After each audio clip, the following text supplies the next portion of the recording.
ونصلی علی رسول الکریم اما بعد۔ حضرت ام سلمہ رضی اللہ تعالیٰ عنہ راوی ہیں اور کہ نبی کریم صلی اللہ علیہ وسلم نے ارشاد فرمایا کہ جس عورت کا انتقال اس حالت میں ہو کہ اس کا شوہر اس سے خوش ہو تو وہ عورت جنت میں جائے گی۔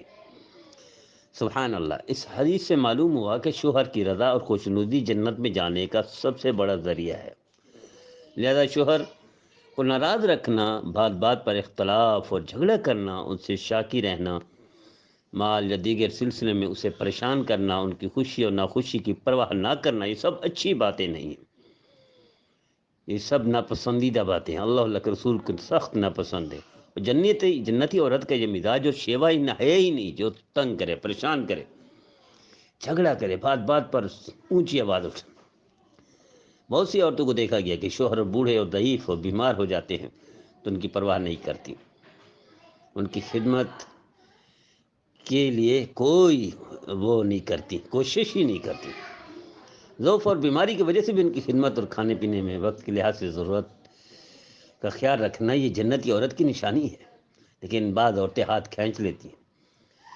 جوانی میں تو بعض اوقات موافقت ہوتی ہے، لیکن جب یہ زمانہ آتا ہے تو بہت بدبختی کا مظاہرہ کرتی ہیں، اور نبی کریم صلی اللہ علیہ وسلم کیا ارشاد فرما رہے ہیں کہ شوہر کو خوش رکھے گی جو جنت جانے کا ذریعہ ہے، جو وہ جنتی عورت ہوگی، لیکن وہ بدخلقی کرتی ہے، حق تلفی کرتی ہے، اس کا مطلب اس کا راستہ دوسرا ہے، دوسرا محلہ ہے، ناکامی ہے، تباہی ہے، بربادی ہے، اور جہنم کا وہ ہے، ایندھن بننے کا وہ خطرہ ہے۔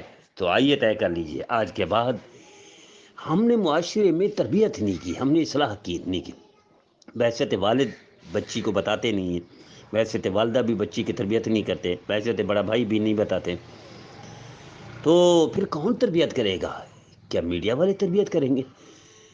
کیا ڈرامے والے تربیت کریں گے؟ کیا فلم والے تربیت کریں گے؟ آج کوئی بھی ڈرامہ اٹھا کر دیکھ لیجئے، میرے ایک ساتھی نے کہا کہ کوئی ایک ڈرامہ بھی ایسی نہیں ہے جس میں بے غیرتی کی کوئی نہ کوئی مثال نہ ہو، اور حد درجے کا مکروہ کردار نہ ہو، اور سخت ناپسندیدہ معاشرے کے لیے زوال کا ذریعہ بننے والا کوئی نہ کوئی کام نہ ہو۔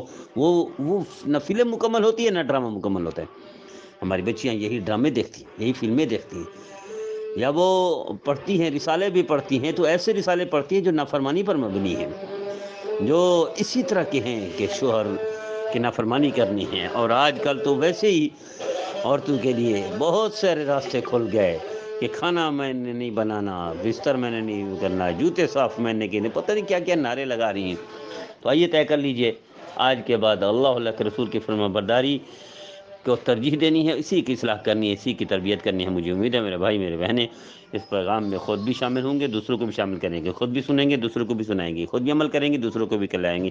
اللہ ہم سب کو نبی کریم صلی اللہ علیہ وسلم کی ہر سنت پر، ہر فرمان پر 100% عمل کرنے کی توفیق عطا فرمائے، نافرمانی سے محفوظ فرمائے۔